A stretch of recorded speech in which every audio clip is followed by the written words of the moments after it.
ہادی و رہنما ہمارے علماء، ہو کبھی درپیش جو کوئی مسئلہ، پوچھ لیں حاضر ہوں ہم ان کی بارگاہ۔ الحمد للہ رب العالمین والصلاة والسلام علی سید المرسلین اما بعد فاعوذ باللہ من الشیطان الرجیم بسم اللہ الرحمن الرحیم والصلاة والسلام علیک یا رسول اللہ وعلی آلک واصحابک یا حبیب اللہ، الصلاة والسلام علیک یا نبی اللہ وعلی آلک واصحابک یا نور اللہ۔ مدنی چینل کے ناظرین، پروگرام دارالافتاء اہل سنت میں آپ کو خوش آمدید کہتے ہیں، مرحبا کہتے ہیں۔ اللہ رب العالمین علم نافع کی دولت سے ہم سب کو مالا مال فرمائے۔ اول تاخیر ہمارے ساتھ پروگرام میں آپ شامل رہیں تو بہت سے انشاءاللہ شرعی سوالات ہوں گے، ان کے جوابات آپ کو پیش کیے جائیں گے۔ آج کے ہمارے مہمان مفتی محمد حسان عطاری صاحب ہیں، ان کو بھی ہم خوش آمدید کہتے ہیں۔ کیسے مزاج کرام؟ الحمدللہ رب العالمین۔ درود پاک کی فضیلت سماعت کرتے ہیں۔ نبی پاک صلی اللہ علیہ وآلہ وسلم نے ارشاد فرمایا، زینوا مجالسکم بالصلاۃ علیہ فإن صلاتکم علیہ نور لکم یوم القیامہ۔ اپنی مجلسوں کو مجھ پر درود پڑھ کر آراستہ کرو کہ تمہارا مجھ پر درود پڑھنا قیامت کے دن تمہارے لیے نور ہوگا۔ صلو علی الحبیب صلی اللہ تعالی علی محمد صلی اللہ علیہ وآلہ وسلم، صلاۃ و سلام علیک یا سیدی یا رسول اللہ۔ ناظرین کرام، اس پروگرام میں شرعی فقہی سوالات وہ ہم شامل کرتے ہیں۔ بہت سے سوالات عام دنوں میں قربانی کے دن جب آتے ہیں اور تو اس میں تو بہت سے سوالات پوچھے جاتے ہیں، لیکن جیسے ہی وقت گزرتا ہے تو اس کے بعد پھر نارمل زندگی آتی ہے، تو پھر ظاہر ہے اس طرح کی باتیں جیسے ہی قربانی کے وہ ایام گزر جائیں یا حج کا سیزن ہو تو حج کے ایام گزر جائیں تو پھر آدمی نارمل کیفیت میں آ جاتے ہیں۔ ایک سوال ذہنوں میں ہونا چاہیے کہ وہ جو عمل ہم چاہے حج کا ہو یا قربانی کا ہو، مفتی صاحب میں آپ سے یہ پوچھوں گا کہ بعض اوقات حج کرتے ہوئے بھی کچھ ایسی غلطی ہو جانا یا قربانی کے اندر بھی کچھ ایسا معاملہ ہو جانا، تو اب لوگ بولتے ہیں وقت جب گزر گیا تو اب رات گئی بات گئی، تو اس میں بھی یہی انداز اپنانا چاہیے یا اگر واقعی ہی گزشتہ دنوں میں بھی کوئی ایسی غلطی ہو تو اس کی کچھ رہنمائی لینی چاہیے؟ بسم اللہ الرحمن الرحیم۔ غلطیاں بعض تو وہ ہوتی ہیں کہ جس پر شریعت مطہرہ کی طرف سے جرمانے اور کفارے مقرر ہوتے ہیں، تو اس کا تو چارہ بغیر اس کے کچھ بھی نہیں ہوگا۔ اب حج میں کوئی ایسی غلطی کر دی کہ جس کی وجہ سے دم لازم ہو جاتا ہے یا صدقہ لازم ہو جاتا ہے، تو وہ رات گئی بات گئی تو کسی صورت بھی یہاں بات بیٹھے گی نہیں، کیونکہ یوں سمجھ لیں کہ ابھی رات باقی ہی ہے آپ کے لیے، تو یوں بات گئی نہیں ہے جب تک آپ اس کفارے کو، جرم کا جو کفارہ آپ کے اوپر آیا ہے اسے ادا نہیں کریں گے تو آپ اس سے بری ذمہ نہیں ہوں گے۔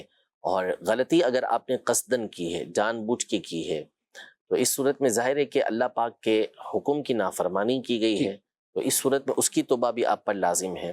اور اگر وہ حکم شرع وہ تھا کہ جس کا سیکھنا آپ کے اوپر ضروری تھا، آپ نے نہیں سیکھا، تو اس کی توبہ یہ آپ پر جداگانہ ہے، وہ توبہ آپ کو کرنا ہوگی۔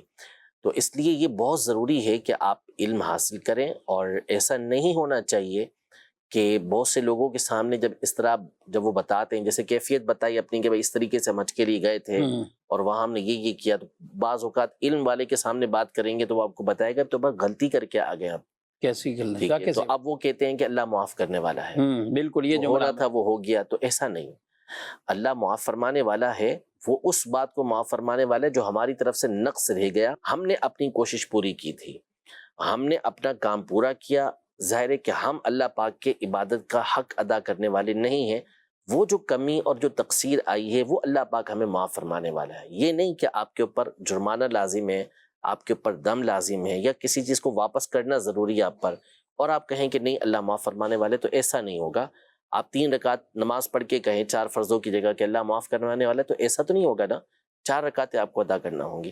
اسی طرح آپ نے قربانی کی اور قربانی کے اندر آپ جانور وہ قربان کر دیے کہ جس کی قربانی ہوگی نہیں، اور جب آپ کو بتایا گیا کہ اس طرح قربانی ہوتی نہیں تو آپ نے کہا کہ اللہ معاف فرمانے والا ہے، تو اللہ معاف فرمانے والا یقیناً ہے، لیکن اللہ پاک نے ہی جس چیز کا حکم دیا اسے تو ہمیں پورا کرنا پڑے گا، وہ تو آپ پر لازم ہوگا کہ اب آپ نے وہ بکری کی قیمت صدقہ کرنی ہے۔ یہ ادائیگی کے بعد پھر آپ کہیں گے کہ اللہ معاف فرمانے والا ہے، تو پھر یہ بات ٹھیک ہوگی، ورنہ ایسا نہیں ہو سکتا کہ آپ کمی کرتے رہیں، کوتاہیاں کرتے رہیں اور اس کے بعد کہیں کہ نہیں اس کا ہم سد باب بھی نہیں کریں گے، اللہ پاک معاف فرمانے والا ہے، تو یہ پھر اللہ پاک کی بارگاہ کے اندر جرأت کہلاتی ہے کہ بندہ جری ہو کر اس طرح کی گفتگو کر رہا ہے۔ اچھا، قربانی کی کچھ چیزیں اگر بیچ دیتے ہیں، کچھ ایسے اعضاء بیچ دیے، چیزیں بیچ دی، کھال بھی بیچ دی، یعنی قربانی تو ہوگی، لوگ سمجھیں کہ یہ تو قربانی تو ہوگی، جو بھی اس کی چیزیں ہیں، اس کا گوشت ہے، اس کی کھال ہے، اس کے جو بھی پائے وغیرہ چربی وغیرہ ہے، یہ تمام کے تمام چیزیں آپ استعمال تو کر سکتے ہیں، اپنے استعمال میں لا سکتے ہیں، یا قربانی کی جو خال ہے اس کو آپ کسی چیز سے ایسا تبدیل کر لیں کہ وہ آپ کے پاس رہے، جیسے اس کی آپ نے جلد بنا لی، یا بیچنے کے لیے جیسے بکرے کی کھال ہوتی ہے اس کو سکھا کے اپنے نیچے بیٹھنے کے لیے رکھ لیتے ہیں، تو اس کی آپ کو اجازت ہے، لیکن اس کو بیچ دینا یہ شرعاً جائز نہیں ہے۔ تو جو اعضاء بیچ دیے، گوشت بیچ دیا آپ نے، یا اسی طرح قربانی کی کھال بیچ دی اور بیچی اسی لیے کہ اس کے رقم سے آپ فائدہ اٹھائیں، تو پھر تو آپ پر واجب ہو جائے گا، لازم ہو جائے گا کہ یہ رقم آپ شریف فقیر ہی کو دیں گے، صدقہ کرنا لازم ہوگا آپ کے اوپر، یعنی خود پھر بھی کبھی استعمال نہیں کر سکتے بالکل استعمال، وہ رقم آپ کو صدقہ کرنا ضروری ہوگی۔ ہاں اگر کوئی کھال اس نیت سے بیچتا ہے کہ اس کی رقم کو میں کسی مستحق کو دے دوں گا، جسے مسجد ہی میں دے دوں گا، کسی سید زادے کو دے دوں گا، تو چونکہ بیچنے سے پہلے اس کی نیت یہ تھی کہ اس کو اپنے استعمال کے لیے نہیں بیچ رہا، اس رقم کو اپنے استعمال کے لیے نہیں رکھنا چاہتا، بلکہ بیچ اسی نیت کے ساتھ رہا ہے کہ وہ کہاں بیچنے جائیں گے یا میں کہاں پہنچانے جاؤں گا کھال، اس لیے میں بیچ دوں اور اس کی جو رقم بنے گی وہ میں جا کے مسجد میں یا کسی بھی مستحق کو دے دوں گا، تو یہ کرنا درست ہوگا اس کا۔ جی مزید سوال۔ محمد ذاکر اتاری ہند کے شہر بمبئی سے عرض کر رہا ہوں، حضور کی خدمت میں عرض ہے، کیا میڈی کلیم لینا جائز ہے؟ اس کے بارے میں شرعی احکام ارشاد فرما دیجیے۔ ان کے سوال سے سمجھ ایسا آ رہا ہے کہ جیسے میڈیکل کلیم کی بات کر رہے ہیں یہ، تو ورنہ میڈی کلیم تو کوئی اگر کوئی میڈیکل کلیم ہی ہوگا، یعنی انشورنس اس کو کہہ لیں دوسرے لفظوں۔ اب یہی سمجھ آتا ہے کہ یہی ہوگا، تو اس کی تو بہرحال عمومی طور پہ جو کمپنیوں کے اندر ہوتا ہے اس کا طریقہ کار یہ ہوتا ہے کہ سیلری سے ایک حصہ یہ کٹتا رہتا ہے، اور اس کی بنیاد پر آپ جا کے کسی سے جو آپ کی کمپنی ہوتی ہے اس کا کسی نہ کسی میڈیکل کمپنی کے ساتھ، کسی نہ کسی ہاسپٹل کے ساتھ یہ معاہدہ ہوتا ہے، یا بیچ کی کمپنیاں ہوتی ہیں جن کے ذریعے سے یہ معاہدے ہوتے ہیں، تو ان کے ذریعے سے پھر آپ کو جو کلیم ہوتا ہے وہ آپ کر سکتے ہیں، اور آپ جو ہے وہ میڈیکل کی فیس ان سے یا جو بھی آپ کے علاج کی سہولت ہے وہ حاصل کر سکتے ہیں۔ تو یہ میڈیکل جو انشورنس اس طریقے سے ہوتی ہے یہ ناجائز و حرام ہے، اس کے لینے کی شرعاً اجازت نہیں ہے۔ البتہ دیکھیں یہ ہم نے بیان کیا ہے اپنے ملک کے حساب سے، اور بہت ساری پاکستان کے حساب سے، اور بہت ساری صورتیں ایسی ہوتی ہیں کہ بعض اوقات افراد کے تبدیل ہونے سے، مذہب کے تبدیل ہونے سے بھی معاملات یہ بدل جاتے ہیں۔ اب آپ کے ملک کے اندر بھی ہو سکتا ہے کہ بہت ساری اور صورتیں ہوں، مسلم کمپنی، غیر مسلم کمپنی، بہت ساری چیزیں ہیں، تو اس لیے بہتر طریقہ کار یہ ہے کہ آپ وہیں کے علماء سے اس حوالے سے جو مستند علماء جیسے مبارک پور اشرفیہ ہے وہاں آپ رابطہ کر لیں، اور وہاں کے علماء سے آپ رہنمائی لے کے پھر اس کے مطابق عمل کریں۔ جی مزید سوال۔ چودھری نثار احمد نام ہے میرا، کہ یہ جو سگریٹ کا بزنس ہے یہ اسلام کی روح سے کیسا ہے؟ جی سگریٹ کو تو ویسے ہی عام طور پہ لوگ نشہ کہتے ہیں، لیکن اس کا بزنس، جی چند پہلو ہیں اس میں۔ نمبر ایک دیکھیں کہ سب سے پہلی چیز ہوتی ہے کسی چیز کا جائز ہونا، کہ ہم اس کو کہیں کہ یہ جائز ہے تو بہت ساری چیزیں اس کے دائرے کے اندر آ جاتی ہیں۔ اگر سگریٹ کو جو عام سگریٹ ہوتی ہے اس کے اعتبار سے اس کا پینا دیکھا جائے اور اسی طرح اس کا کاروبار دیکھا جائے تو یوں تو یہ جائز ہے۔ اس کو ہمارے علماء اہل سنت کی جو بڑی تعداد ہے پاک و ہند کی بالخصوص، وہ اس کو نشہ نہیں کہتی، نشے کی تعریف یہ الگ ہوتی ہے۔ تو اس کا پینا اور اس کا کاروبار یوں تو جائز ہے کہ کوئی پیے گا تو اس کو ہم گناہ گار بھی نہیں کہیں گے، کاروبار کرے گا تو اس کو ہم گناہ گار نہیں کہیں گے، اس کی روزی حلال ہوگی۔ البتہ اس میں ایک صورت یہ ہوتی ہے کہ بعض اوقات ایسی چیزوں کے اوپر قانوناً پابندی لگتی ہے، بعض ممالک ہوتے ہیں کہ جن کے اندر ایسی چیزوں پر قانوناً پابندی لگتی ہے، تو چونکہ یہ ایک ایسا قانون ہے کہ شریعت مطہرہ اس کی مخالفت نہیں کرتی، بلکہ ایک لحاظ سے شریعت مطہرہ اس کو اچھا سمجھتی ہے، تو وہ قانون کے جو شریعت کے اصول سے نہ ٹکرائے اس کی پابندی ضروری ہوتی ہے، بالخصوص جس کے اندر عزت جانے کا اندیشہ ہو، اور اگر پکڑے گئے تو رشوت دیں گے یا بے عزت ہوں گے، جیل کے اندر جائیں گے، تو ایسے قانون کی پیروی کرنا تو بہت زیادہ ضروری ہوتا ہے۔ تو اگر ایسے مقامات ہیں کہ جہاں پر قانونی اس کی پابندی ہے، کیونکہ اب تو بہرحال صرف یہ عام سگریٹ نہ رہی، اس کے علاوہ اور بہت ساری سگریٹیں نکل آئی ہیں، جیسے ویپ نکل آیا اور اسی طرح شیشہ نکل آیا، یہ چیزیں بہت ساری جگہ پر اس پر قانونی پابندی بھی موجود ہے۔ تو جہاں قانونی پابندی ہوگی تو اس کی تو بہرحال اجازت نہیں ہوگی کہ اس کو استعمال کیا جائے یا اس کا کاروبار کیا جائے۔ نمبر 3، تیسرا پہلو ہے اخلاقی پہلو، یعنی ہر ایک ہم میں سے اس بات کو بخوبی جانتا ہے کہ یہ چیزیں مفید نہیں ہیں، یہ چیزیں مضر ہیں، یعنی یہ فائدے مند نہیں ہیں، نقصان ہی پہنچانے والی ہیں، حتیٰ کہ دنیا کی شاید یہ واحد پروڈکٹ ہے کہ جس کے اوپر لکھنا یہ ضروری ہے کہ سگریٹ نوشی کی وجہ سے کینسر بھی ہو سکتا ہے، اور اب تو باقاعدہ وہ اس کے اوپر پکچر بناتے ہیں۔ تو یعنی اتنی مضر ہے کہ ہر ایک جانتا ہے، بنانے والی کمپنی بھی جانتی ہے، بیچنے والا بھی جانتا ہے، پینے والا بھی جانتا ہے، اور اس کو لکھ کر باقاعدہ ضروری قرار دیا گیا۔ اب اس کے بعد بھی اس کو پینا، تو ظاہر ہے کہ اب لوگ عادی ہوتے ہیں اور ایک بس ان کو لت لگی ہوئی ہوتی ہے، اس وجہ سے وہ پی رہے ہوتے ہیں۔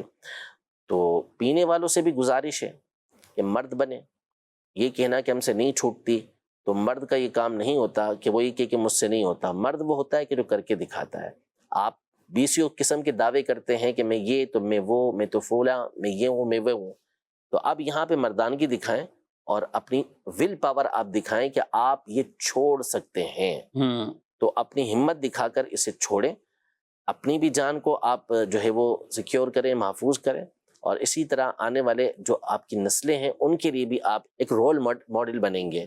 اگر تو آپ پیتے ہوں گے تو کوئی بعید نہیں ہے کہ آپ کا بچہ بھی پیے گا، ٹھیک صحیح، اور اگر آپ ایک اچھے انداز میں اس کو چھوڑ دیں گے تو انشاءاللہ آپ کی آنے والی نسلیں بھی اس سے محفوظ دور رہیں گی۔ تو اس لیے نہ پیا جائے نہ اسے بیچا جائے، اخلاق کے تقاضے یہی ہیں۔ اسی کے ساتھ ساتھ کئی اور بھی ایسی چیزیں ہیں کہ جو نقصان دہ ہوتی ہیں، تعلق کھانے پینے سے ہی ہے، جیسے گٹکا ہے، بعض چھالیاں ہوتی ہیں، بلکہ اکثر چھالیاں ہوتی ہیں جو ہمارے یہاں بکتی ہیں تو وہ اسی طرز کی ہوتی ہیں، وہ بلکہ گٹکا تو اتنی خطرناک چیز ہے کہ امیر سنت کئی مرتبہ بیان فرما چکے ہیں کہ آپ کو باقاعدہ بنانے والوں نے بتایا ہے کہ اس کے اندر مرغی کا خون ڈالا جاتا ہے، اس کا جو کتھا ہوتا ہے، اس جو بنایا جاتا ہے گٹکا، اس کے اندر یہ ڈالا جاتا ہے۔ اسی طرح یہ پڑیا قسم کی ماوے اور پتہ نہیں کیا کیا چیزیں یہ ایجاد ہوئی ہیں جس نے ہماری نسلوں کو جو ہے وہ تباہ کر کے رکھ دیا ہے۔ لیکن جو یہ کھاتا ہے اس کی عادت ایسی کہ یعنی وہ کہیں کہ میں تو میری زندگی بالکل وہ ہو گئی۔ میں یہ تو کہہ رہا ہوں، اسی لیے تو کہہ رہا ہوں کہ آپ مرد کے بچے بنے نا۔ ویسے آپ جو ہے وہ 10 قسم کی باتیں کرتے ہیں اور کسی کو آپ خاطر کے اندر نہیں لاتے، ہر چیز کے، یعنی ماؤنٹ ایورسٹ تو بس آپ کے 2 قدموں کے اوپر ہے کہ آپ سب کچھ سر کر سکتے ہیں۔ تو یہاں پر آئے نا، جیسے روزے کے حوالے سے ہوتا ہے، لوگ جو ہے نا مجھ سے نہیں رکھا جاتا، وہ شریعت کا حکم ہے کہ رکھنا اپنی جگہ پر، لیکن اب آپ کی مردانگی کہاں جاتی ہے؟ تو یہاں پر آپ ول پاور دکھائیں نا اپنی، کہ ہم چھوڑ کے دکھائیں گے، ہم کر کے دکھائیں گے۔ اور پھر ان چیزوں کے جو نقصانات ہیں، یعنی ایسے افراد کے جو یہ گٹکے کھا رہے ہوتے ہیں اور یہ ماوے کھا رہے ہوتے ہیں، پھر اس کے بعد یہ پڑیائے کھا رہے ہوتے ہیں، ان کے منہ تو دیکھیں آپ، بات ہی نہیں ہوتی، بات نہیں ہو پاتی اور دانت ان کے سامنے نہیں آ سکتے۔ یعنی اچھا بھلا پڑھا لکھا انسان، بہترین اس کے جو ہے وہ انداز ہیں، لیکن پھر اس کے دانت آپ دیکھیں تو دیکھ کے عجیب سا محسوس ہوگا کہ یہ کون سامنے آ گیا۔ تو اس لیے ایسی چیزیں یہ آپ کی شخصیت کو بھی خراب کر رہی ہوتی ہیں، کوئی پسند نہیں کرتا۔ ہاں ایسی چیز ہو نا کہ جو کبھی کبھی کسی نے کھا لی اور اس کو کھانے کو لوگ برا نہیں مانتے، اچھا بھی نہیں ہوتا تو برا نہیں سمجھتے اس کو، کہ کبھی کبھی اس کا استعمال ہو جاتا ہے۔ جیسے پان ہے مثال کے طور پر، کبھی کسی نے کو کھا لیا، میٹھا پان ہوتا ہے یا خوشبو والا پان ہوتا ہے تو کوئی حرج نہیں ہوتا، لیکن اس کی عادتیں بنانا، پتی والے پان کھانا اور گٹکے کھانا، اور اسی طرح جو ہے وہ اپنا کیا کہتے ہیں یہ پڑیا کھانا، ماوے کھانا، اور پتہ نہیں کیا کیا چیزیں یہ۔ اچھا اچھی بات ہے، کتنے سوالات جو ہے حج کے ایام میں یہ آئے ہوئے تھے کہ بالکل جی بالکل ایسے فلاں چھالیاں کھا سکتے ہیں، فلاں چھالیاں کھا سکتے ہیں اور سگریٹ پی سکتے ہیں. تو یہ اچھا پھر اس کے بعد اب یہ بات بہت لمبی سے لمبی ہوتی چلی جائے گی. جاتے ہیں یہاں سے مکے مدینے تو پھر اس کا بندوبست پورا کر کے جاتے ہیں، کر کے جاتے ہیں. چھپا چھپا کے جو ہے وہ لے کے جا رہے ہوتے ہیں گٹکے اور پان اور مجھے پتہ نہیں مفتی کیا صاحب کیا چیزیں. 2015 میں عرفات کے میدان میں کچھ ایسے نوجوان ملے تو ہم نے بھی کچھ کو ساتھ لیا، کوشش کہ بھئی وہاں جاتے ہیں باہر بغیر کسی چیز کے حائل کے آسمان کے نیچے کھڑے ہو کے دعا کرتے ہیں. تو ظاہر ہے گرمی اور سب چیزیں ہیں تو جتنی دیر ہو سکے پھر کریں، پھر سائے میں آ جائیں، پھر بیٹھ جائیں، تو یوں کرتے رہیں. اچھا کچھ مجھے ملے تو 3-4 لڑکے، میں نے کہا شاید ان کو کوئی خیمہ یا ان کی جو اپنی جگہ ہیں یہ کھو بیٹھے ہیں یا کوئی بیگ کھو بیٹھے ہیں کیا. تو یعنی جو بڑا پریشان کن حالت میں سامنے سے آ رہے ہیں. بھائی خیریت کیا ہوا یہ وہ نا، مطلب ہمارا وہ نا ایک بیگ کھو گیا اسی میں گٹکے تھے. تو اب کیا کرنے آئے؟ بولے ادھر وہ خیمہ ہے دوسرے ہمارے جاننے والوں کا، ان سے گٹکے لینے جا رہے ہیں.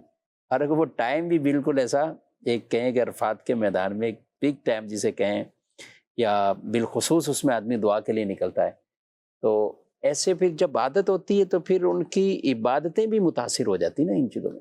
ظاہر ہے یعنی پریشان ہی رہتے نا اسی چیزوں کی وجہ سے. وہ کہیں بھی کسی بھی مقدس مقام پہ جائیں گے ان کا یہی کام ہوگا کہ اور روزہ کتنا مشکل ہوتا ہے، مشکل ہوتا ہے. روزہ نہیں ایسے افراد کو میں خود جانتا ہوں، مجھے معلوم ہے ان کے بارے میں کہ ان کے دسترخوان کے اوپر گٹکا یا سگریٹ رکھی. اللہ اکبر. اور آپ نے دیکھا ہوگا ایسا ہوتا ہے کہ جیسے ہم آتے ہیں باہر مسجدوں کے باہر وہ سائڈوں میں کھڑے ہو کے سگریٹ پی رہے ہوتے ہیں، پھر اس کے بعد وہ مسجد کے اندر. اور ان کو اعتکاف میں بھی یہ مسائل ہوتے ہیں، اعتکاف میں بھی یہ مسائل ہوتے ہیں. یہ ایسی چیزیں ہیں. دیکھیں میں آپ سے عرض کروں شفیق بھائی کہ میں اور آپ گفتگو کر رہے ہیں نا اس پر، اگر ہماری جگہ انہی کو بٹھا دیا جائے نا یہ بھی یہی کریں گے، یہ ان سے ہم سے بڑھ کے گفتگو کریں گے اور ایسی نصیحتیں کریں گے، ایسا سمجھائیں گے کہ ہم سے بہتر انداز میں. اور یہ اپنے بچوں کو سمجھا رہے ہوں گے جی، کئی ایسے ہوں گے چھوٹوں کو. یہ وہ ایسی چیزیں ہیں کہ جس کی بنیاد پر جو ہے وہ ایسا نہیں ہوتا کہ سمجھ میں نہ آتی ہوں. بات وہی ہے جو میں نے ابتدا میں آپ کو عرض کی نا کہ آپ مردانگی دکھائیں، مرد بنے، ول پاور اپنی دکھائیں اور آپ یہ چیزیں چھوڑنے کا پختہ ارادہ کریں. آپ چھوڑ دیں گے، کوئی مسئلہ نہیں ہوگا انشاءاللہ. امیر علیہ سنت کی بارگاہ میں ہم نے خود دیکھا 45 سال جنہوں نے سگریٹیں پیتے، بچپن سے پیتے ہوئے آ رہے تھے، سگریٹیں پیتے ہوئے چھوڑ دی، منع کر دیا، یک دم چھوڑ دی. اچھا دوسری بات یہ کہ اس کو یک دم چھوڑنا پڑے گا، پکا ارادہ کر لے نہیں کھانا. آپ اس کی جگہ بھلے آلٹرنیٹ کے طور پر کوئی سونف وغیرہ جو اس طرح آپ گھر پہ بھنوا لیں اسے کھائیں، آپ دیکھیں گے انشاءاللہ آپ چھوڑ دیں گے اور اس کے فوائد آپ خود دیکھیں گے. چلیں ماشاءاللہ بہت اچھی طرح نصیحتیں بھی ہوئی ہیں، مسئلہ شریف بھی ہوا ہے، اور کوشش کریں ان چیزوں میں، یہی ہماری صحت کے لیے بھی بہتری ہے اور اسی میں عافیت اور سلامتی ہے. مزید سوال. میاں بیوی 2 جائز نمازیں ساتھ بچا کے نماز پڑھ سکتی ہیں؟ جی میاں بیوی ایک ساتھ نماز پڑھنا پڑھ سکتے ہیں، لیکن یہ کہ عورت تھوڑا سا پیچھے کھڑی ہو. ٹھیک. اور اگر جماعت بھی کروا رہے ہیں تو جماعت بھی کروا سکتے ہیں، پھر وہ پیچھے کی طرف کھڑی ہوگی. پھر کہاں کھڑی ہوگی؟ پیچھے کھڑی ہوگی، وہ یعنی صف پیچھے، صف بنائے گی پیچھے، وہ مرد کے پھر برابر میں کھڑی ہوگی. ٹھیک ہے. جیسے عام 2 مرد اگر آپس میں مل کے جماعت کرتے ہیں تو ایک مرد پیچھے ہو جاتا ہے اس کے. مرد بھی جو ہوگا اس کو وہ بعض اوقات وہ بھی غلط انداز میں کھڑے ہوتے ہیں. اچھا وہ کتنا؟ وہ پیچھے اتنا کھڑا ہو جاتے ہیں، بعض اوقات کہتے ہیں بھائی 2 ہاتھ کا تو فاصلہ رکھیں یا 2 انگل کا فاصلہ یا 2 بالش کا فاصلہ رکھیں، تو ایسا نہیں ہے. اصل یہ ہے کہ وہ قریب کھڑے ہوں. صحیح. ٹھیک ہے. البتہ یہ ہے کہ ایک تو حکم یہ ہے کہ ایڑی جو ہوتی ہے اس کی وہ امام کی ایڑی سے آگے نہیں ہونی چاہیے. جو ایڑی ہوتی ہے پیچھے ہماری پاؤں کی پیچھے کی طرف ایڑی، وہ امام کی ایڑی سے آگے نہ ہو، امام کی ایڑی سے پیچھے ہو. بھلے وہ امام کا پنجہ مقتدی کا پاؤں لمبا ہے جس کی وجہ سے امام کے پاؤں سے اس کا پاؤں آگے کی طرف نکل جاتا ہے، لیکن ایڑی پیچھے ہی رہتی ہے، تو اس کو پیچھے کھڑا ہونا کہیں گے. یا اگر تھوڑی احتیاط برتنا چاہتے ہیں تو اتنا ہو کہ اس کا پنجہ امام کی ایڑی کے پاس ہو، اتنا پیچھے کھڑے ہوں. یہ جو پیچھے بالکل کھڑے ہو جاتے ہیں نا جماعت کرواتے ہوئے، یہ طریقہ کار سنت کے خلاف ہے. سنت یہی ہے کہ اس کے قریب وہ کھڑا ہوگا. ٹھیک. البتہ اتنا دیکھیں ضروری ہے کہ مرد پر یہ مسجد کی جماعت واجب ہوتی ہے. اگر اس کے اوپر مسجد کی جماعت واجب ہے تو اس کو مسجد میں جا کے ادا کرنی ہے.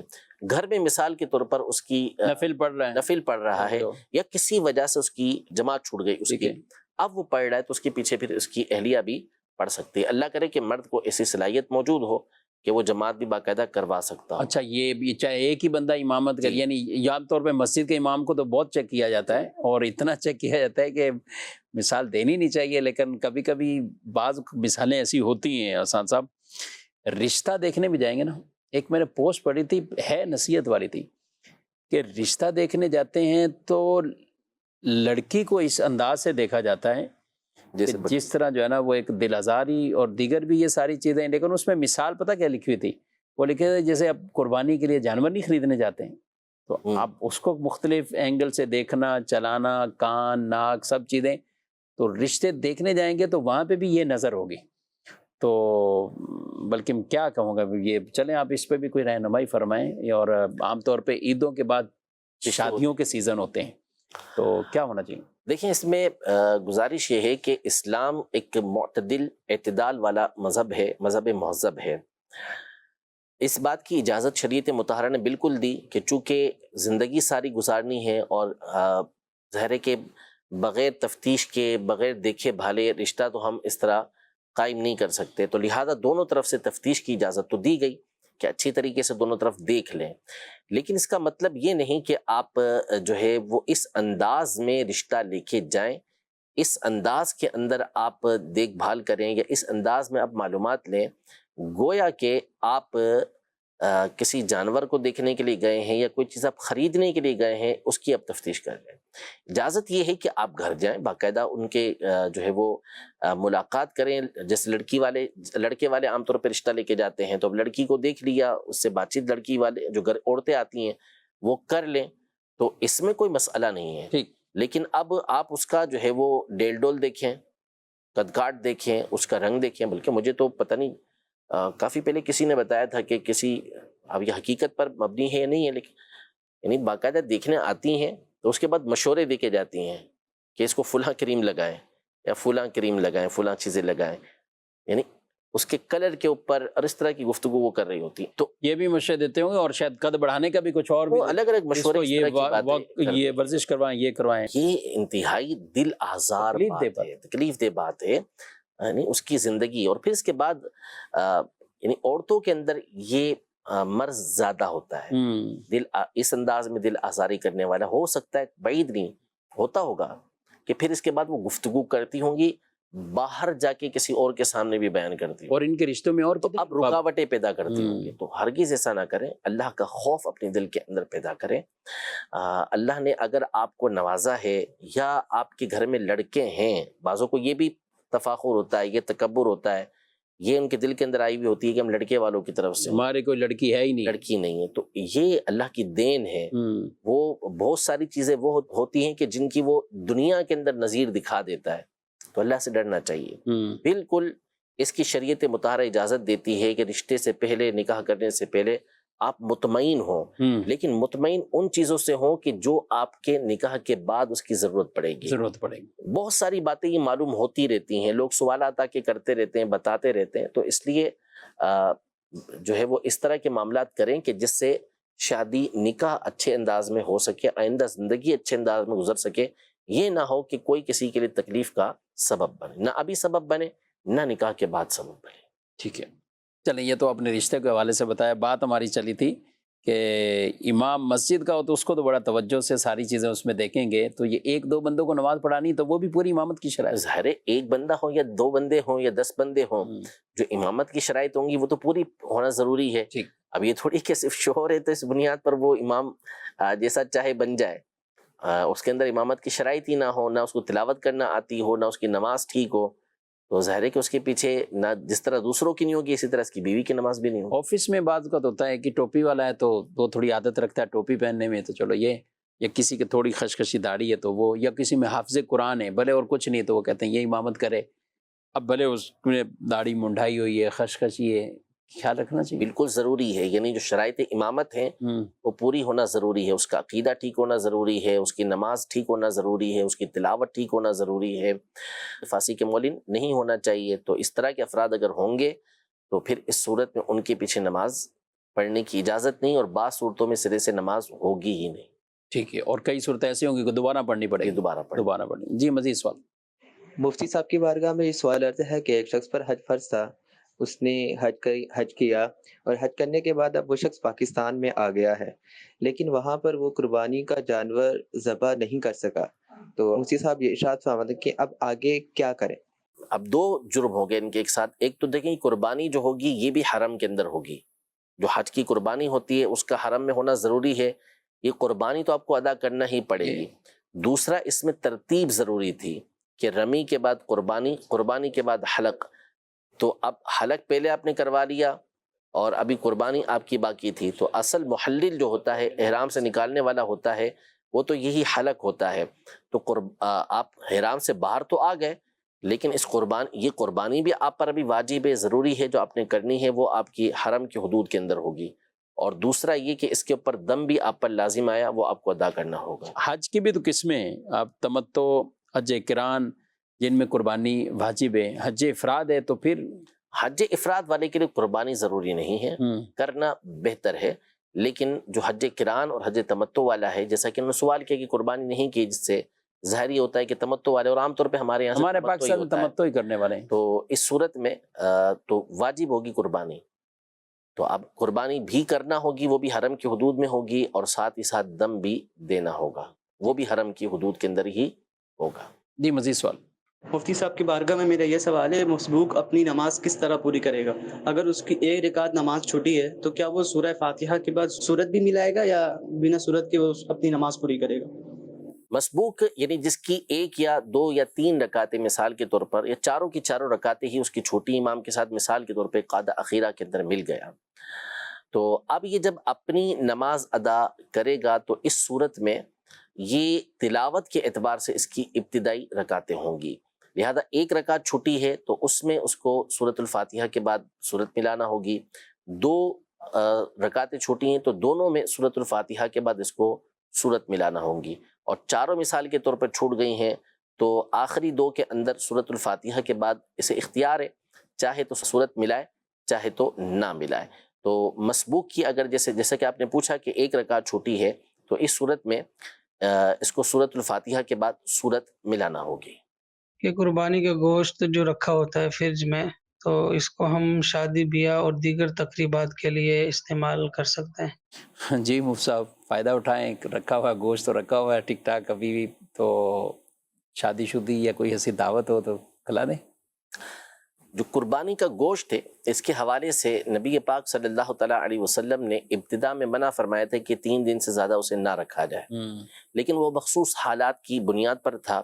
اس کے بعد نبی پاک صلی اللہ تعالیٰ علیہ وسلم کی صحیح احادیث طیبہ بکثرت ہے، جس میں فرمایا کہ کھاؤ، اپنے پاس رکھو بھی، اور اجر بھی کماؤ، یعنی صدقہ کر کے اجر کماؤ.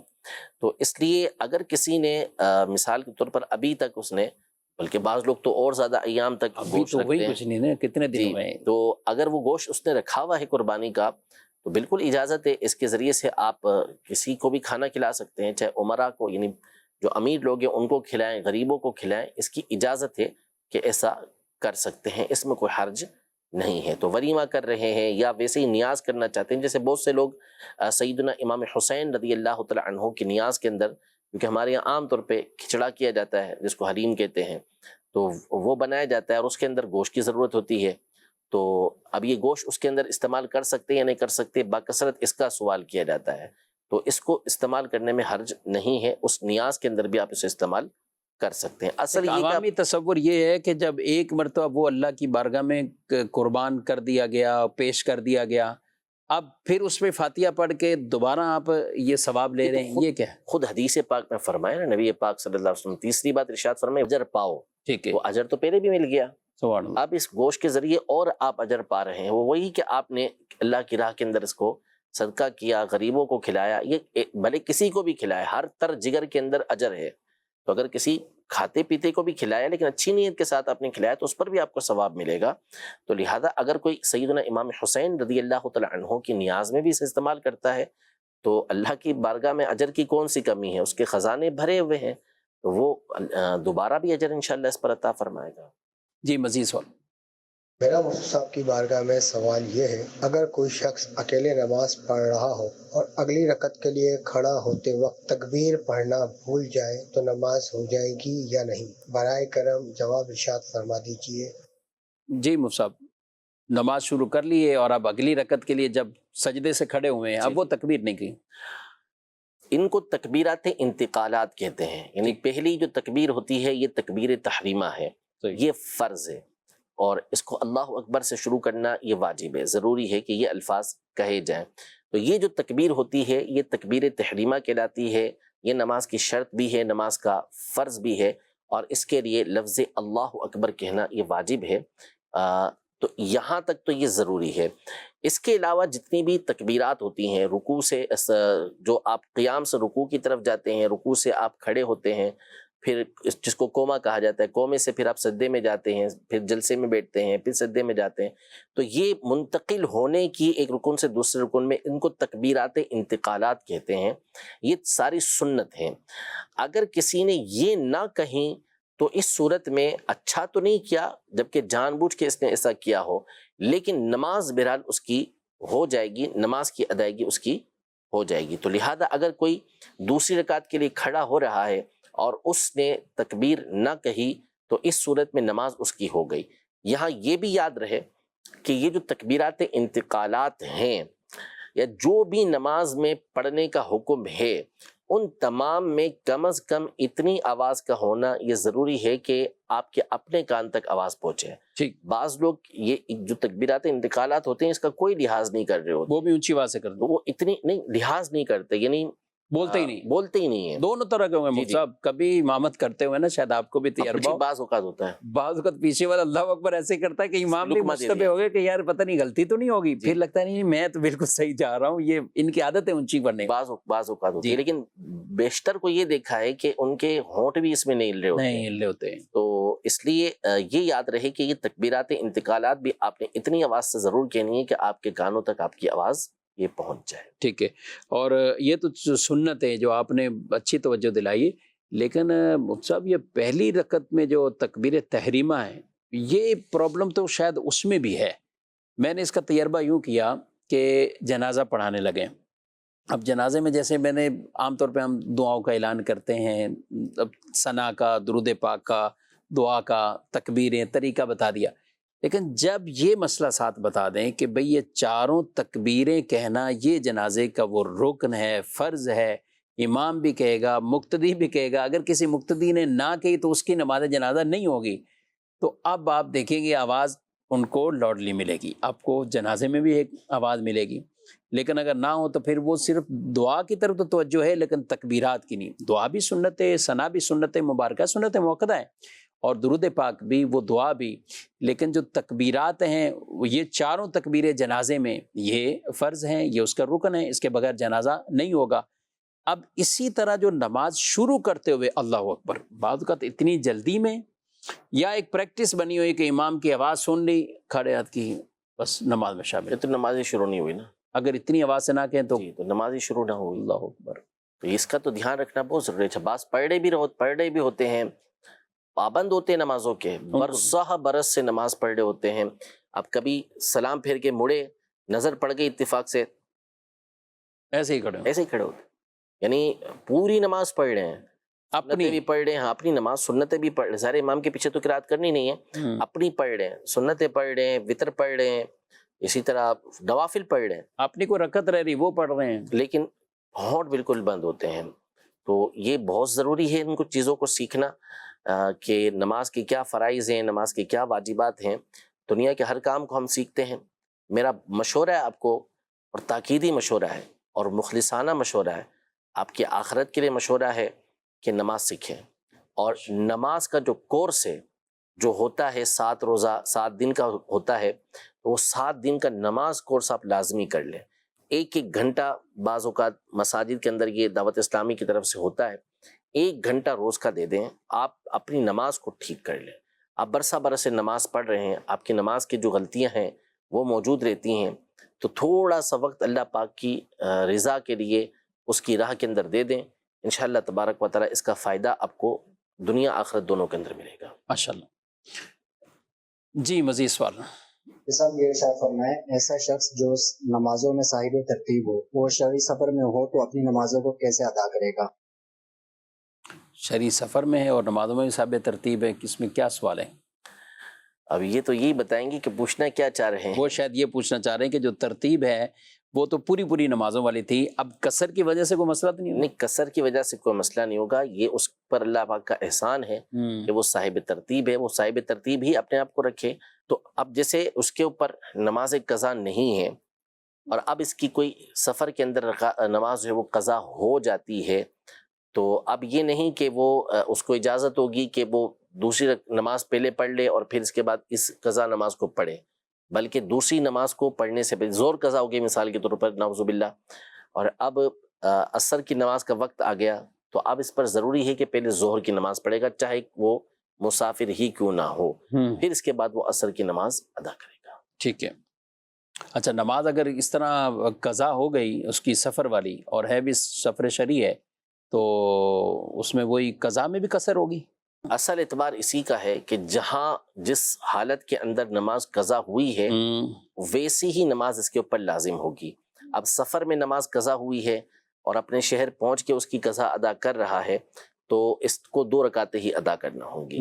اور اگر مقیم تھا اس حالت میں اس کی کوئی نماز قضا ہو گئی، اب یہ سفر میں گیا مثال کے طور پہ مدینہ منورہ مکہ مکرمہ گیا، وہاں اس کے پاس وقت ہے، اب یہ چاہتا ہے کہ میں اپنی قضا نمازیں ادا کر لوں، تو اب یہ نہیں ہوگا کہ قضا نمازیں وہ 2 رکعتیں ادا کرے گا، کیونکہ وہ قضا اس کی اپنے علاقے کے اندر اپنے شہر کے اندر ہوئی ہے، تو لہٰذا اب وہاں جب اس نے قضا کرنی ہے تو پوری رکعتیں ہی پوری قضا کرے گا. کرنی ہے.